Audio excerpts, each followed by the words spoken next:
नमस्कार।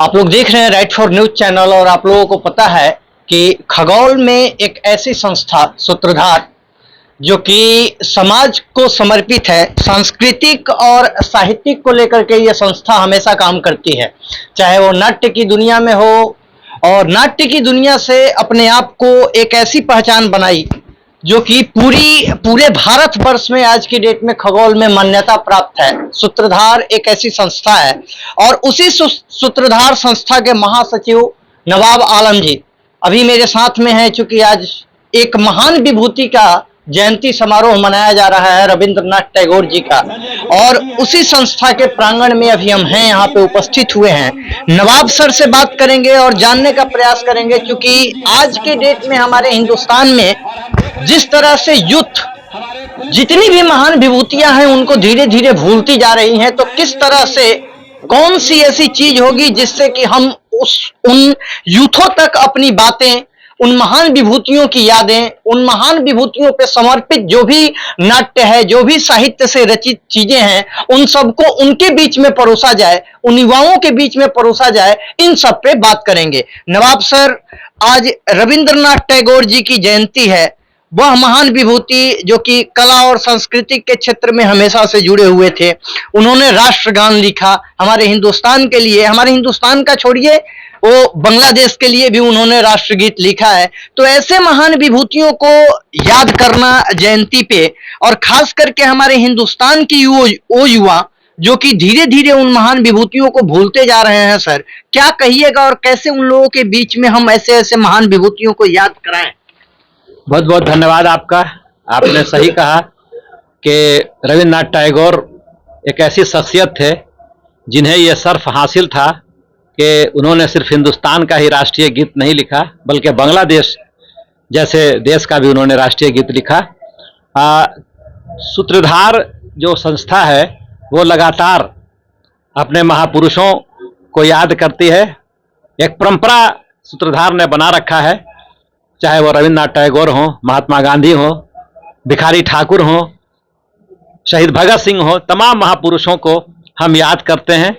उसके पीछे जो प्रेरणा होती है कि चूंकि हमारा जो भारत देश है वह युवाओं का देश है, और युवाओं को महापुरुषों के जीवनी से और महापुरुषों के व्यक्तित्व और कृतित्व से अवगत कराने के लिए सूत्रधार का यह प्रयास हमेशा रहता है कि वो नई पीढ़ी को जागरूक करे, दलितों को जागरूक करे, शोषितों को जागरूक करे, और जागरूक करने के बाद जो समाज का जो एक निर्माण हो, क्योंकि हमारा जो समाज है वो वैसे महापुरुषों को जान के उसे प्रेरणा लेकर ही आगे बढ़ेगा, ताकि एक बेहतर समाज का निर्माण हो।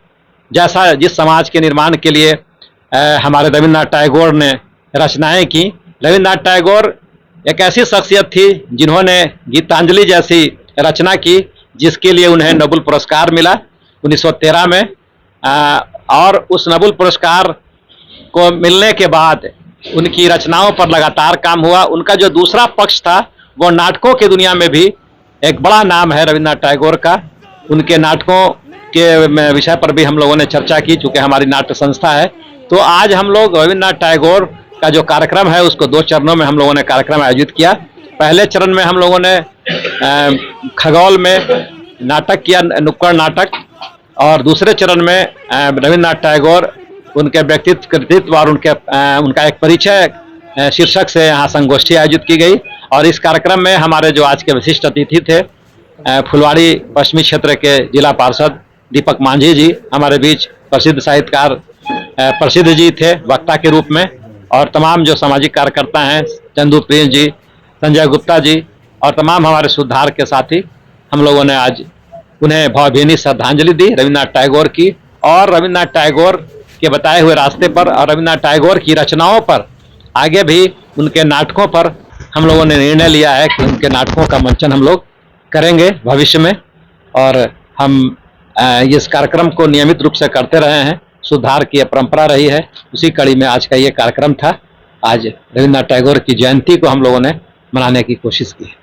नुक्कड़ खगोल में भी ऐसा कोई होगा जगह जहां पे कि मंच प्रोवाइड हो, सर? आज बहुत खुशी की बात है कि सूत्रधार का महासचिव नवाब आलम जी और प्रसिद्ध जी, आज हमको ये सूचना मिला कि यहाँ सूत्रधार के लिए प्रोग्राम करने के लिए कहीं व्यवस्था नहीं है। अभी डक बंगला हमारे जिला परिषद का जमीन है।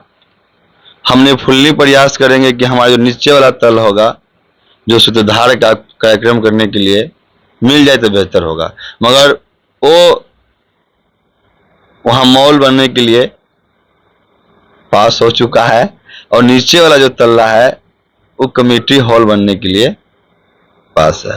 मगर हम फुल्ली प्रयास करेंगे सूत्रधार का वहाँ नाम लिखा जाए ताकि एक मंच मिल सके, ताकि एक मंच मिल सके और हम सूत्रधार को कहीं दौड़ने को और भटकने का जरूरत न पड़े कि हमारे वहाँ पे साधन है, हम जाएंगे वहाँ पे अपना कार्यक्रम अच्छे तरीका से कर सके। आज रविंद्रनाथ टैगोर की जयंती समारोह है, हम लोग यहाँ पे मना रहे हैं जयंती समारोह।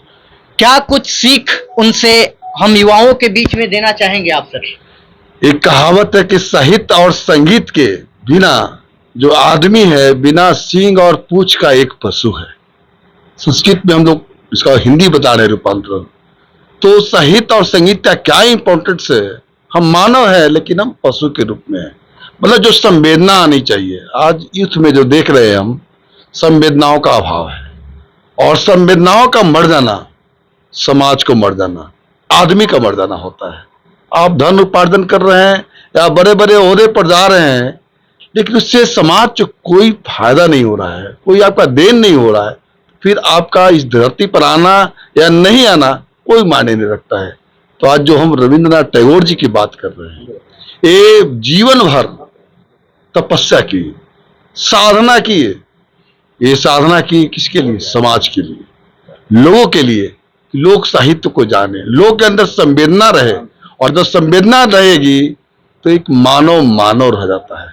हम जब संवेदनहीन हो जाते हैं, संवेदना खत्म हो जाती है, तो न हम भाई को पहचानते हैं, न माता पिता को पहचानते हैं, बाकी लोग को बात छोड़ दीजिए। आज जो कटुता पैदा हो रही है समाज में, आज जो द्वेष हो रहा है या जातिवाद के नाम पर या धर्म के नाम पर, ये सब पहले नहीं हुआ करता था।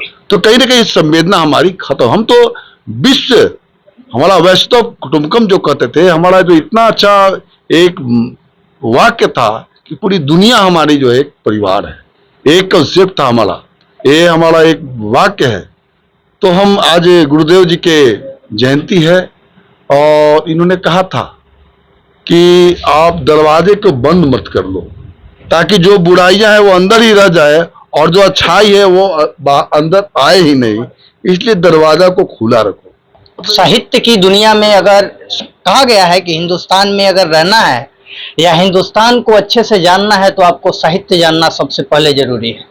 साहित्य जब आप जान जाइएगा तो आप हिंदुस्तान को भी जान जाइएगा और आप हर चीज जान जाइएगा जो आपको जानने की जरूरत है।